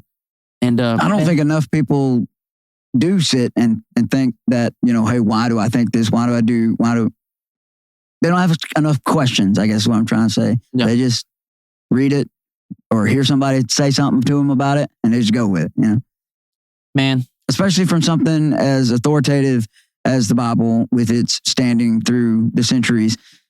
People say, oh, well, yeah, it's been around forever and it's just the way it is. And I'm good with that, which is fine, I guess, to a point. But it's always good to ask questions and make sure that you're getting the right information from the right person. Because there are a lot of people out there that'll tell you something that just ain't true. It's easy to twist the words to say whatever you want them to say. Yeah. So you got to be careful. I thought about doing something, and we're about to be done, I promise. But I did think about doing a side project, but it feels so evil that I couldn't do it. That I might not could do it. I thought about hypothetically creating my own religion, not to like actually enforce it, but to just show it, and then to try to use the Bible as the foundation for it. So, like, my goal would to be like, how far could I twist this thing? You probably would get a lot of clicks on that, but you are going to get a lot of hate too. I'll just let you know. I know it. You got to be careful with that one. Yeah, I would just have to say that this is a hypothetical. Right, this is hypothetical. This is a social experiment. Yeah, this is a social experiment. But anyways. Man, this is awesome. I appreciate you having me out here, hanging out, talking on the show. And then I look forward to being a part of it some more as it grows. And I wish you the best. And I hope we find some good, solid answers. Thank you, dude. Let's get some people out here. Let's get some more microphones. Let's do this, man. Look at these spots. Right? There's plenty of spots right here for you. Come on, tell us what you think. Yep. All right. We love y'all. We'll see y'all later. We'll be back for another episode next week. Peace. Peace.